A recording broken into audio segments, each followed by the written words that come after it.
Hello friend, welcome to your channel Gyan for exam.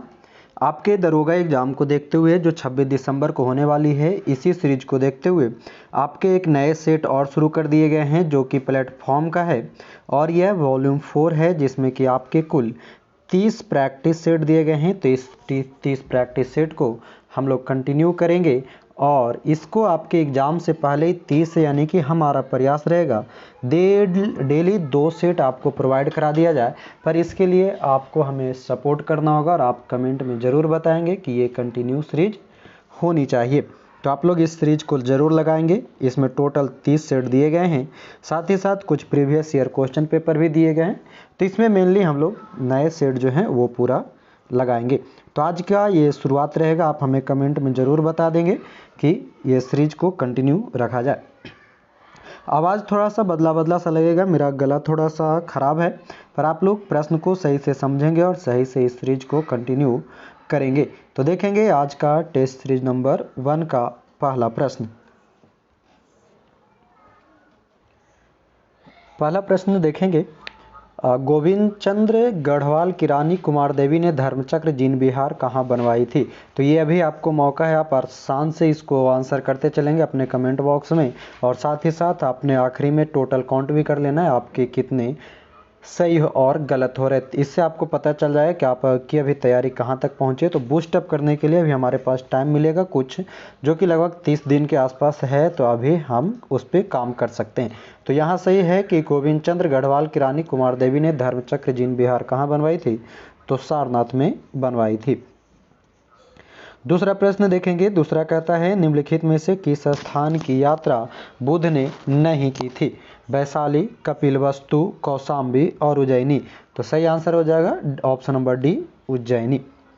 तीसरा प्रश्न है, वैदिक नदी कुबा का स्थान निर्धारित होना चाहिए कहाँ पर। आंसर करते चलेंगे, जितना आप आंसर करेंगे उतना बेहतर आपके लिए रहेगा, उतना आपको समझ में आएगी। और गलत भी होगा तो ये आपके माइंड में एक प्रश्न बनेगा और फिर आप वो आगे सही करेंगे। तो वैदिक नदी कुबा का जो स्थान है ये वर्तमान में अफगानिस्तान में स्थित है। चौथा प्रश्न है कि किस शिलालेख या अभिलेख में अशोक बौद्ध धर्म और संघ के प्रति विश्वास प्रकट करता है। तो हमारा सही आंसर हो जाना चाहिए कि बौद्ध धर्म और संघ में जो आदेश देता है विश्वास, वह भाब्रू लघु शिलालेख में है। चलेंगे पांचवें प्रश्न की ओर। पांचवा कहता है कि वह शासक जिसने साहित्य और कला के क्षेत्र में सर्वाधिक योगदान दिया है। तो सर्वाधिक योगदान जो दिया है वह है साहित्य और कला के क्षेत्र में परमार भोज ने। छठा प्रश्न है, निम्नलिखित में से कौन चोलों के सिक्कों पर उत्कीर्ण नहीं था। मत्स्य, धनुष, चीता और हाथी। आवाज़ पे थोड़ा ध्यान ना दे करके आप प्रश्न पे ध्यान देंगे। आवाज़ थोड़ी सी खराब हो चुकी है, गला थोड़ा सा खराब है। तो चोलों के सिक्कों पर उत्कीर्ण जो नहीं है वह है हाथी, ऑप्शन नंबर डी।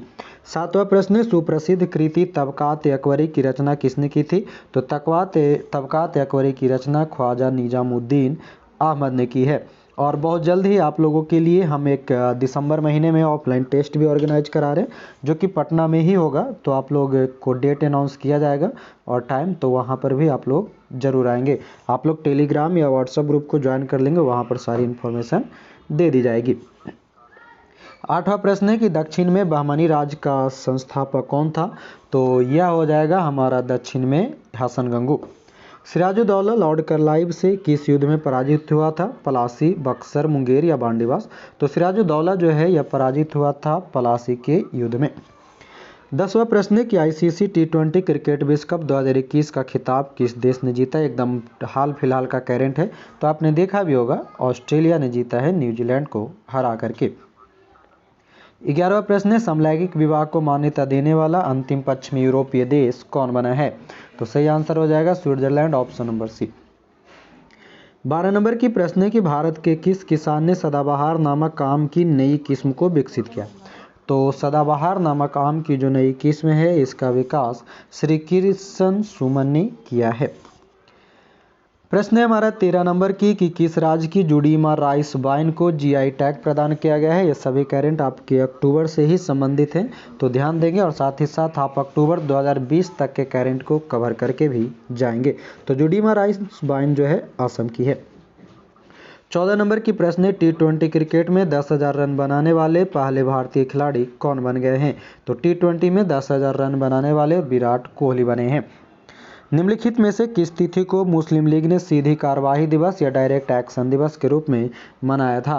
तो सही आंसर है 16 अगस्त 1946 को। अगला प्रश्न है 16 नंबर की, निम्नलिखित घटनाओं का सही कालानुक्रम क्या होगा?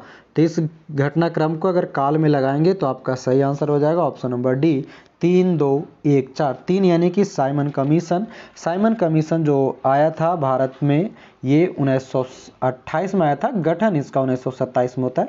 गांधी इरविन समझौता की बात करें तो 1931 में, क्रिप्स मिशन 1942 में, और अब हमारा देश का विभाजन 1947 में हुआ था। अगला प्रश्न है हमारा 17 नंबर की, निम्न आंदोलनों का सही कालक्रम क्या है? तो निम्न आंदोलन का जो सही कालक्रम है, यहाँ पर भी आपके कालक्रम मिलाने वाले हैं। तो 17 का सही आंसर ऑप्शन नंबर सी हो जाएगा 2, 3, 1, 4। यानी कि खिलाफत आंदोलन 1919 से 22 के बीच में, असहयोग आंदोलन 1920 से शुरू हुई थी, सविनय अवज्ञा आंदोलन 1930 और भारत छोड़ो आंदोलन 1942 में हुई थी। प्रश्न हमारा 18वां की 1765 में इलाहाबाद की संधि किनके मध्य हुई थी? तो इलाहाबाद की संधि जो है यह हुआ था शाह आलम, रॉबर्ट क्लाइव और शुजा-उद-दौला के बीच।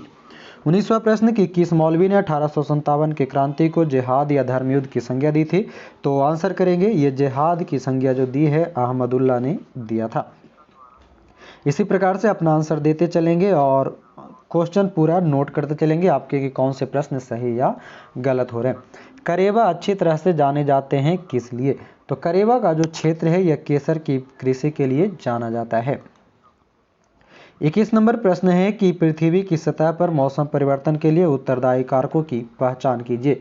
तो उत्तरदायी कारक में जो माना जाता है मौसम परिवर्तन के लिए, तो हमारा सही आंसर हो जाएगा 2 नंबर और 3 नंबर, पृथ्वी का परिक्रमण और पृथ्वी का अपनी धुरी पर झुकाव से।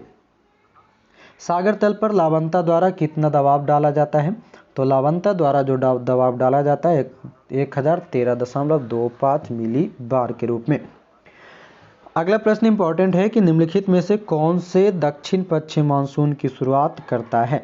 तो दक्षिण पश्चिम मानसून की शुरुआत उष्णकटिबंधीय पूर्वी धाराएं क्या करता है। 24वां प्रश्न आंसर करेंगे जल्दी से। कौन सा लौह और इस्पात संयंत्र जर्मन सहयोग से स्थापित है? जर्मनी के सहयोग से बनाया हुआ जो है वह है राउरकेला HSL। 25वां प्रश्न है हमारा कि कौन सा राज्य थोरियम का सबसे बड़ा उत्पादक राज्य है? केरल, बिहार, उड़ीसा और मध्य प्रदेश। तो थोरियम का सबसे बड़ा जो राज्य है उत्पादन करने में वह है केरल। अगला प्रश्न है यूरिया अमोनिया उत्पादक क्रिब्को संयंत्र आधारित है। तो क्रिब्को संयंत्र जो स्थित है यह गैस ऊर्जा पर आधारित संयंत्र है। अगला प्रश्न देखेंगे 27 नंबर की, यह किसका कथन है? मुझे पदार्थ दो और मैं इससे पूरी दुनिया का निर्माण कर दूंगा। तो 27 का जो सही आंसर हो जाएगा वह है ऑप्शन नंबर सी इमैनुअल।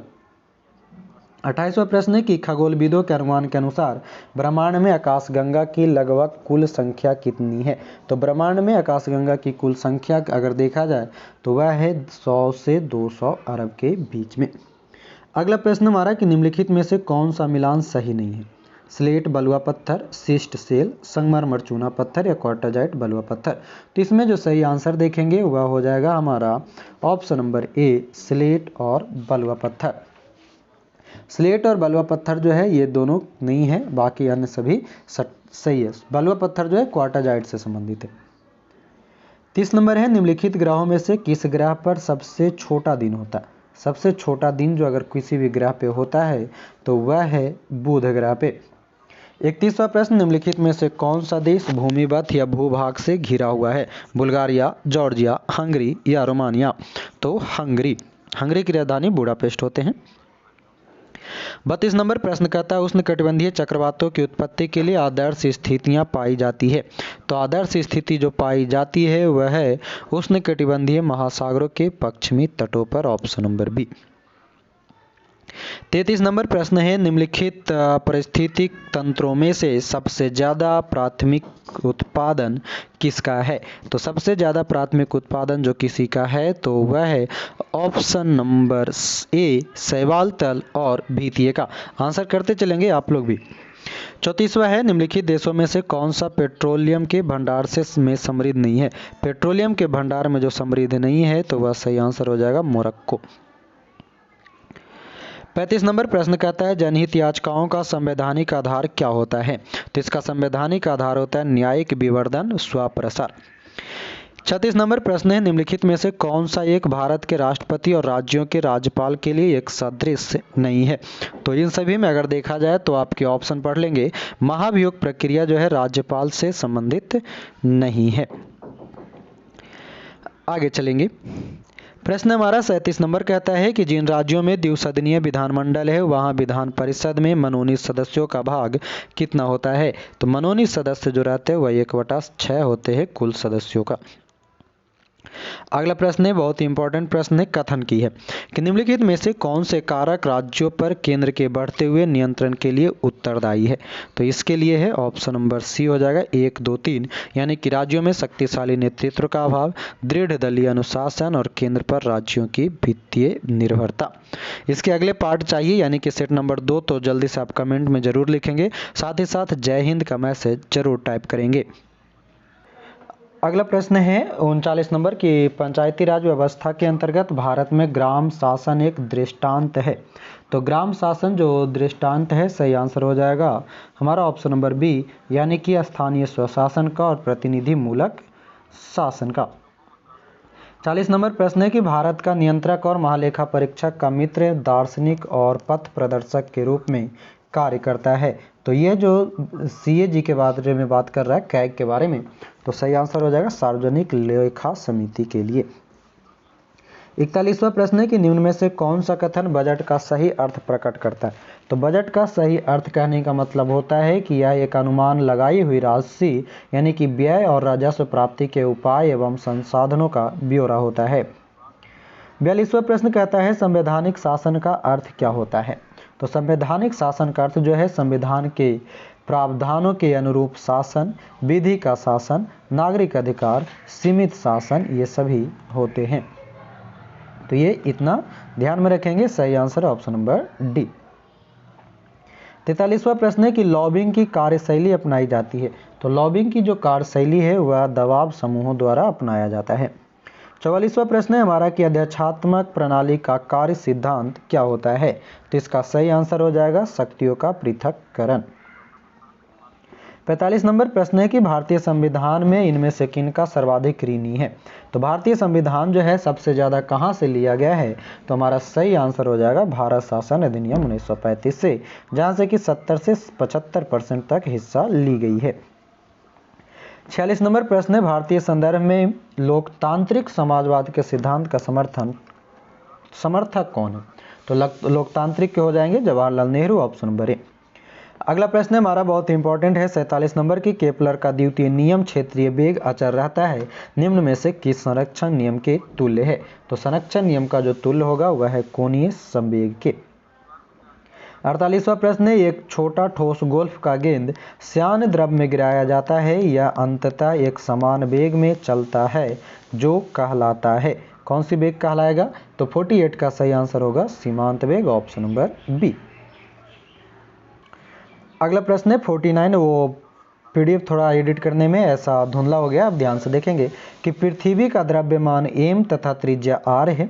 व्यक्ति भूमध्य रेखा पर भारहीन महसूस करे, इसके लिए पृथ्वी का एक दिन का कितना लंबा होना चाहिए?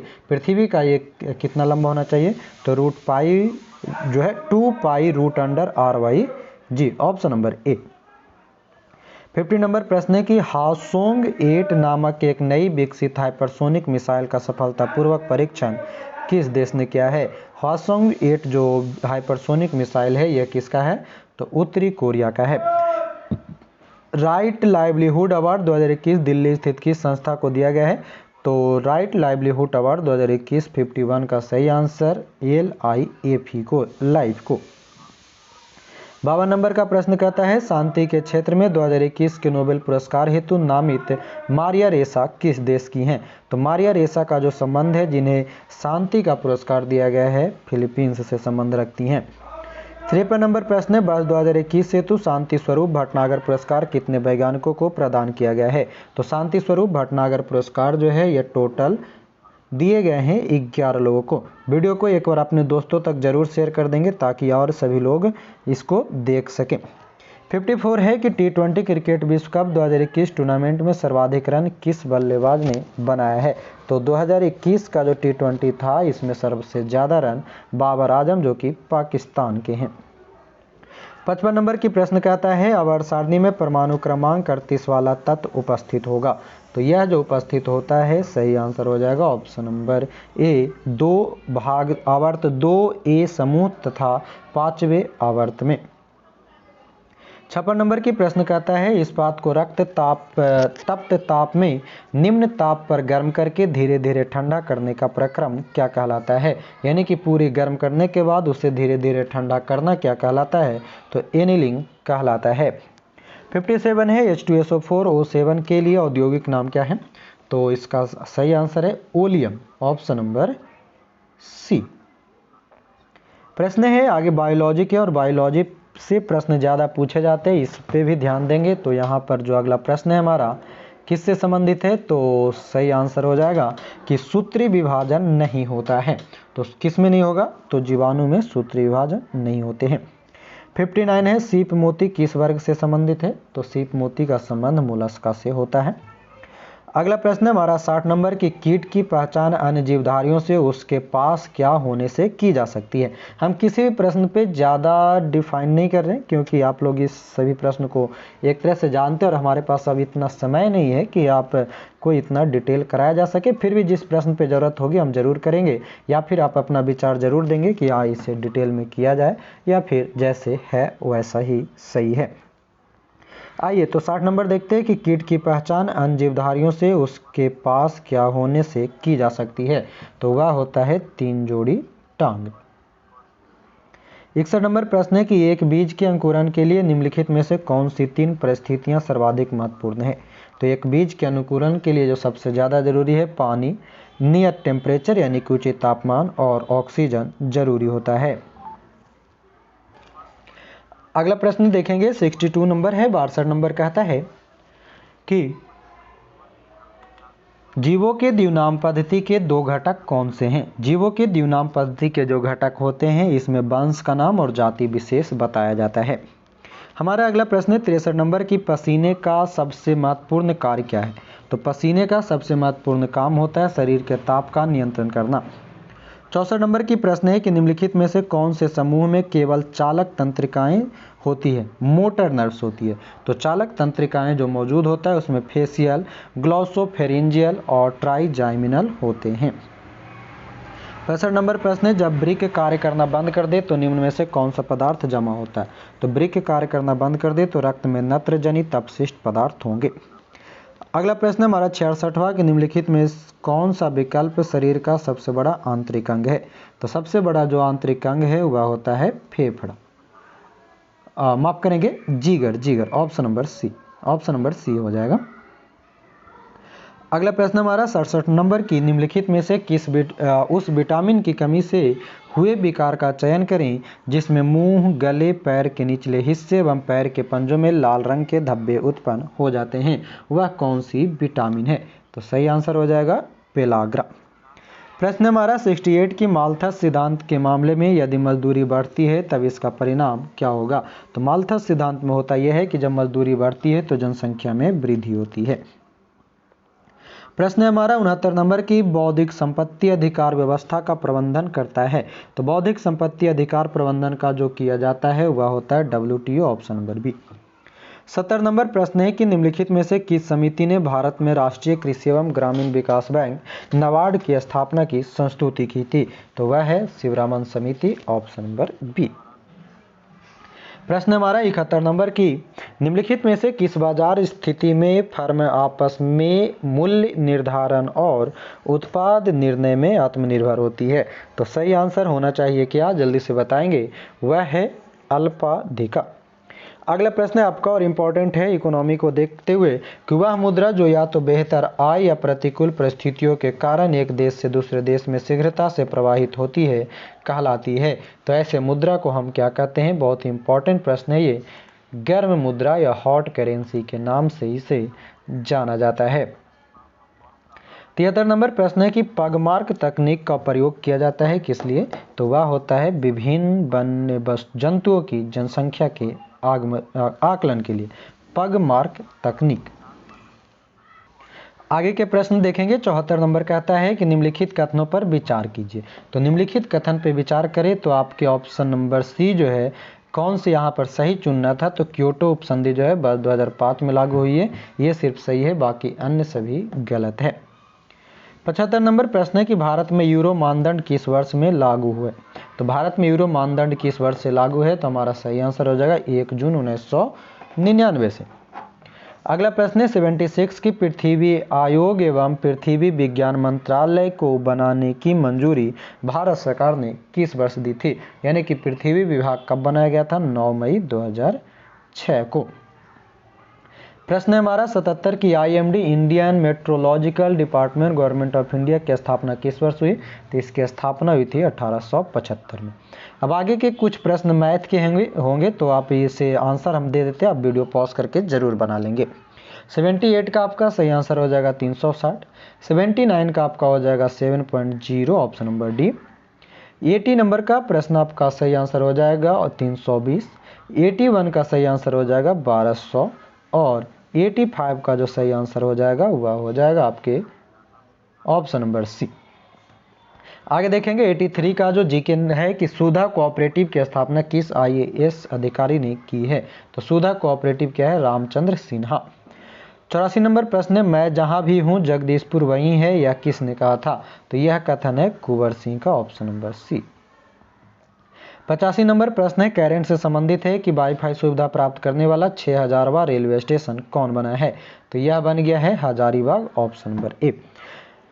अगला प्रश्न भी कैरेंट से है कि जापान अभ्यास 2021 में किन देशों ने भाग लिया है? तो जापान में किसने भाग लिया है? तो सही आंसर हो जाएगा मंगोलिया और बेलारूस, यानी कि ऑप्शन नंबर डी, बी एवं सी।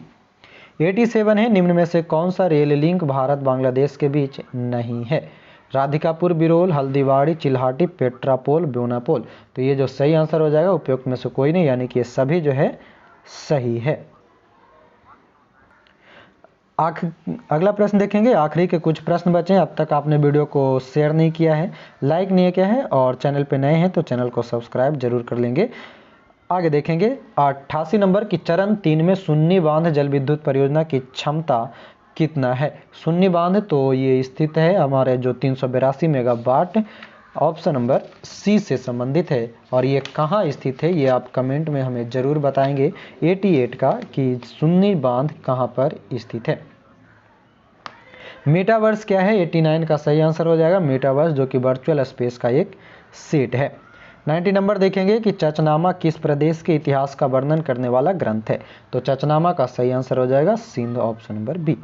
91 है कि उत्खनित प्रमाणों के अनुसार पशुपालन का प्रारंभ हुआ था। तो पशुपालन का प्रारंभ हुआ था मध्य पाषाण एवं नवपाषाण काल में। 92 है हिंदुस्तान सोशलिस्ट रिपब्लिकन एसोसिएशन गठित की गई थी किसके द्वारा? तो यह किया गया है सरदार भगत सिंह के द्वारा। HSRA की जब बात आएगा तो सरदार भगत सिंह। प्रश्न हमारा 93 की मेवाड़ के किस राजा को 1527 में खानवा के युद्ध में बाबर ने हराया था? तो मेवाड़ का जो युद्ध जो था 1527 में खानवा में, वह राणा सांगा। इसके अगले पार्ट के लिए आप हमें कमेंट में जरूर बताएंगे। साथ ही साथ आपको एक दिन में 2 सेट चाहिए, कितने सेट चाहिए? 2, 3, 1 वो भी आप जरूर बताएंगे। 94 है कि बंगाल तथा बिहार में अस्थायी बंदोबस्त लागू करने का श्रेय किसे दिया जाता है? तो यह है लॉर्ड कॉर्नवालिस। 95 प्रश्न है कि भारतीय रेल के दक्षिण मध्य मंडल ने पहली बार लंबी दूरी की किस 2 मालगाड़ी का सफलतापूर्वक परिचालन किया है? तो सही आंसर हो जाएगा त्रिशूल और गरुड़। 96 है कि सौर ऊर्जा का क्या स्रोत होता है? तो सौर ऊर्जा का स्रोत क्या होता है? ऑप्शन नंबर बी, नाभिकीय संलयन। अगला प्रश्न हमारा 97 की धातु के एक खोखले ठोस आवेशित गोले के पृष्ठ से केंद्र की ओर जाने पर विद्युत क्षेत्र क्या होता है? तो विद्युत क्षेत्र सभी जगह शून्य होते हैं। 98 है, लेजर का मूल आधार क्या है? तो लेजर का मूल आधार होता है प्रेरित उत्सर्जन। अगला प्रश्न है 99 और सेकंड लास्ट प्रश्न है कि निम्न में से कौन सी गैस कृत्रिम श्वसन में प्रयोग की जाती है? तो कृत्रिम श्वसन में प्रयोग किया जाता है ऑक्सीजन, नाइट्रोजन और हीलियम, यानी कि इनमें से सभी। और आज का आपका आखिरी प्रश्न है। जाने से पहले एक बार वीडियो को लाइक शेयर कमेंट जरूर करेंगे और टोटल नंबर आप जरूर बता करके जाएंगे, आपके टोटल मार्क्स कितने आते हैं। साथ ही साथ जाते जाते एक मैसेज जरूर टाइप करेंगे जय हिंद का। तो आखिरी प्रश्न देखते हैं। 100 नंबर कहता है कि CaOCl2 की विरंजन क्षमता का कारण क्या है? तो यह है नवजात ऑक्सीजन। और साथ ही साथ अभी हमने बताया आपको कि हम बहुत जल्द ही आप लोगों के लिए बिहार दरोगा की ऑफलाइन टेस्ट ऑर्गेनाइज करने जा रहे हैं, जिसके डेट और टाइम आपको बताएंगे, जगह हम बताएंगे। ये जगह गांधी मैदान ही रहेंगे, पर डेट और टाइम हम बताएंगे। ये दिसंबर महीने में होंगे, दिसंबर फर्स्ट वीक में। तो आप लोग तैयार रहेंगे और आप लोग टेलीग्राम और व्हाट्सएप ग्रुप को ज्वाइन कर लेंगे। सारे लिंक नीचे हैं, जहाँ पर आपको डायरेक्ट नोटिफिकेशन दे दिए जाएंगे। आपके आंसर भी यहाँ पर है, PDF आपको टेलीग्राम पे मिल जाएंगे, वहाँ से आप डाउनलोड कर लेंगे। बाकी आगे के क्लास में हम लोग मिलेंगे। अभी के लिए आपका बहुत बहुत धन्यवाद। जाते जाते वीडियो को एक लाइक शेयर कमेंट जरूर करके जाएंगे। तो आपका बहुत बहुत धन्यवाद। जय हिंद।